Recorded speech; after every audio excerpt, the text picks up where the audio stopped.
A Day in My Life as a Work From Home Mom, Solo Parent Edition. Good day everyone! It's another day of working from home and aalis daw kami today ni Jeff after sa school niya. But before that, let's start our day with a typical coffee at malapit na akong maubusan ng syrup so kailangan ko nang bumili ng bago. At doon lang ako usually bumibili sa SB stores at available naman ito at any branches sa pagkakaalam ko. May mga meetings ako today but hindi naman palagi yan. Sa nature kasi ng work ko, hindi naman kailangan palagi kaming nagbi-meet ng client ko kasi yung task ko naman paulit-ulit, so as long as nagagawa ko ito ay okay na. Tsaka wag po kayo mag-a-apply sa akin. Wala po akong power na mag-hire ng tao sa company namin at isa pa hindi po kami hiring. Meron kasi ako nare-receive ng mga messages at emails na nilalagay pa nila ang CV nila. Kaya na-share ko na po kung saan platform kayo mas maigi mag-apply. I did my mama duties muna and kapag Friday, PE uniform lang talaga si Jeff. At kapag Friday, PE uniform lang talaga si Jeff sa school. Gagawa lang ako ng chicken tenders para sa baon niya dahil madali lang itong lutuin and just prepared his lunchbox while he's having breakfast.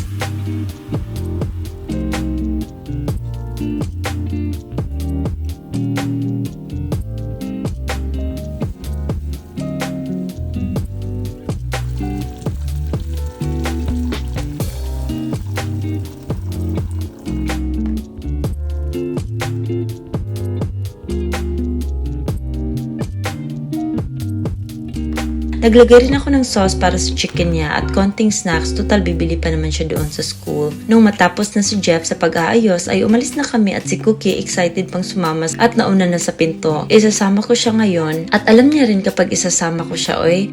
Matalino rin siya kasi naiintindihan niya kapag sinasabi kong isasama siya ay excited rin talaga.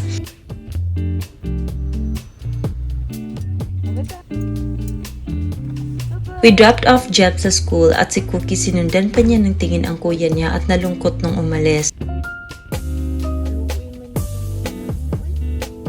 After my usual nap ay naghanda na lang ako ng lunch ko at gagawa ako ng dragon fruit smoothie. May nagsuggest sa akin to try an oat milk and I will try it next time kapag naubos na ang fresh milk ko dito. Dinamihan ko na pala ang pagluto ng red rice para isang saingan na lang at iinitin ko na lang ang iba. Saka may chicken pagtira kanina kaya yan lang ang meal ko. In fairness, effective naman ang diet ko kasi nag-lose ako ng 1 inch sa waistline ko. After my meal ay maaga natapos ang klase ni Jeff kaya pinick up ko siya dahil tinawagan niya ako. Magpapavaccine kami ng anti-rabies today at last dose na niya ito kaya bumili muna kami ng gamot at siya naman gustong mag-snacks, nagutom sa paglalaro at ang dumi na ng damit. Kailangan siyang magpavaccine kasi last month naglaro sila ni Cookie at na-scratch siya ng konti kaya para safe, pinavaccine ko na lang. Minsan kasi yung kulitan nila nagiging extreme. Pero mabait naman yan si Cookie at usually ang kuya Jeff niya ang violent sa kanya.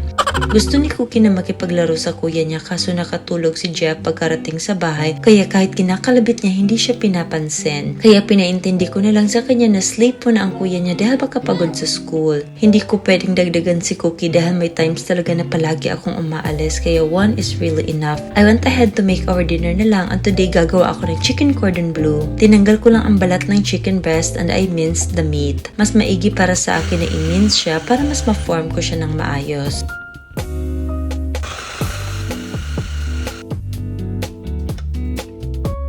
I just added some aromatics and seasoned it with salt, pepper, and paprika.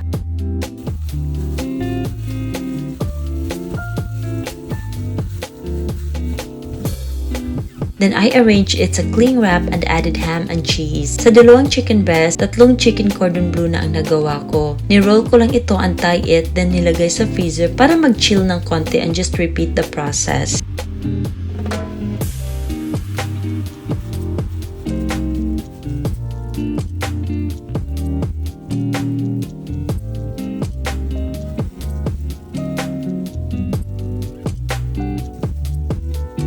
After that, naghanda na ako ng flour, scrambled egg, and breadcrumbs for the breading and then rolled and fried it. Dalawa lang ang niluto ko today at kasya lang naman ito kasama ni Jeff. Tinabi ko na yung isa para sa baon niya next time.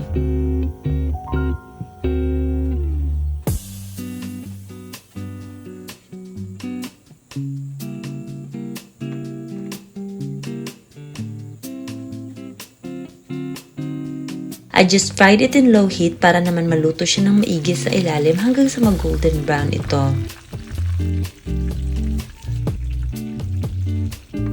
Meanwhile, gumawa rin ako ng coleslaw today. I just sliced the carrots and cabbage thinly. Ito ang perfect na side dish para sa chicken na niluto ko at madali lang rin itong gawin.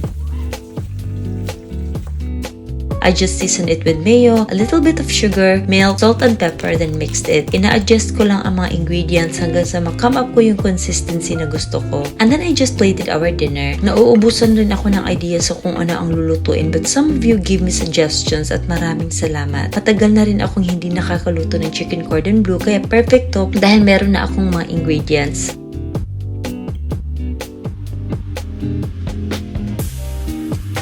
So here's our dinner for today. Ginising ko na si Jeff nang matapos na ako maghanda at kumain na kami. Buti na lang at kumain naman siya ng marami kahit nakapag-snacks na siya kanina at naubos pa niya ang food sa plato niya. I just went to my room and did my night skincare rituals, and that's all for today. Thank you so much for watching. Bye!